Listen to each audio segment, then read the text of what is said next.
ہشام بن عروہ نے اپنے باپ عروہ بن زبیر کے واسطے سے بیان کیا، انہوں نے حضرت عائشہ رضی اللہ تعالی عنہا سے آپ نے فرمایا کہ غزوہ خندق میں سعد رضی اللہ تعالی عنہ کے بازو کی ایک رگ اکحل میں زخم آ گیا تھا۔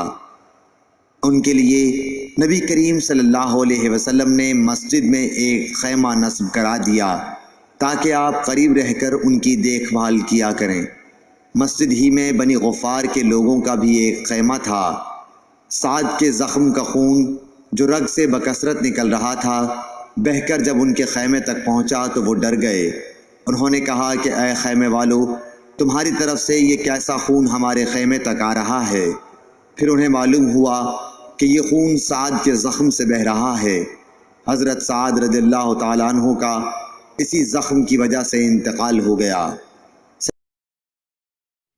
ابو سعید خدری رضی اللہ تعالیٰ عنہ نے بیان کیا کہ ایک دفعہ رسول کریم صلی اللہ علیہ وسلم نے خطبے میں فرمایا کہ اللہ تعالیٰ نے اپنے ایک بندے کو دنیا اور آخرت کے رہنے میں اختیار دیا کہ وہ جس کو چاہے اختیار کرے۔ بندے نے وہ پسند کیا جو اللہ کے پاس ہے، یعنی آخرت۔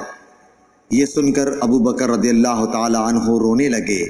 میں نے اپنے دل میں کہا کہ اگر خدا نے اپنے کسی بندے کو دنیا اور آخرت میں سے کسی کو اختیار کرنے کو کہا اور اس بندے نے آخرت پسند کر لی تو اس میں ان بزرگ کے رونے کی کیا وجہ ہے؟ لیکن یہ بات تھی کہ بندے سے مراد رسول اللہ صلی اللہ علیہ وسلم ہی تھے، اور ابو بکر ہم سے زیادہ جاننے والے تھے۔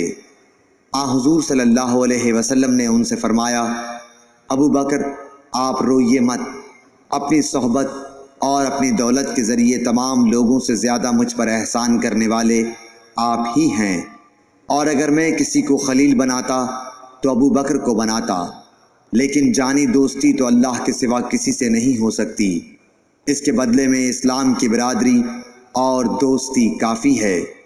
مسجد میں ابو بکر رضی اللہ تعالی عنہ کی طرف کے دروازے کے سوا تمام دروازے بند کر دیے جائیں۔ حضرت عبداللہ بن عباس رضی اللہ تعالی عنہ سے روایت ہے، انہوں نے بیان کیا کہ رسول اللہ صلی اللہ علیہ وسلم اپنے مرض وفات میں باہر تشریف لائے، سر سے پٹی بندھی ہوئی تھی۔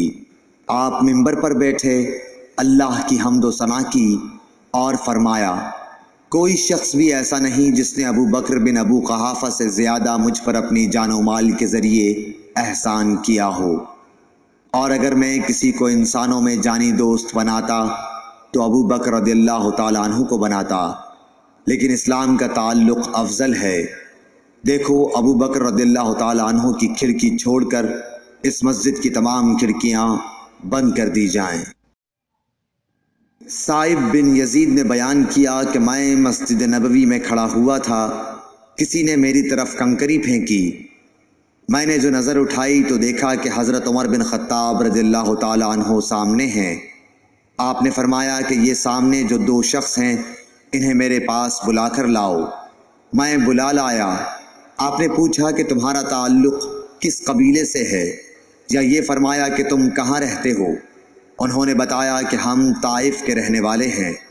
آپ نے فرمایا کہ اگر تم مدینے کے ہوتے تو میں تمہیں سزا دیے بغیر نہ چھوڑتا۔ رسول کریم صلی اللہ علیہ وسلم کی مسجد میں آواز اونچی کرتے ہو۔ عبداللہ بن عمر رضی اللہ تعالی عنہ سے روایت ہے کہ ایک شخص نے نبی کریم صلی اللہ علیہ وسلم سے پوچھا، جبکہ اس وقت آپ منبر پر تھے، کہ رات کی نماز یعنی تہجد کس طرح پڑھنے کے لیے آپ فرماتے ہیں؟ آپ نے فرمایا کہ 2 رکعت کر کے پڑھے، اور جب صبح قریب ہونے لگے تو 1 رکعت پڑھ لے۔ یہ 1 رکعت اس ساری نماز کو طاق بنا دے گی۔ اور آپ فرمایا کرتے تھے کہ رات کی آخری نماز کو طاق رکھا کرو، کیونکہ نبی کریم صلی اللہ علیہ وسلم نے اس کا حکم دیا۔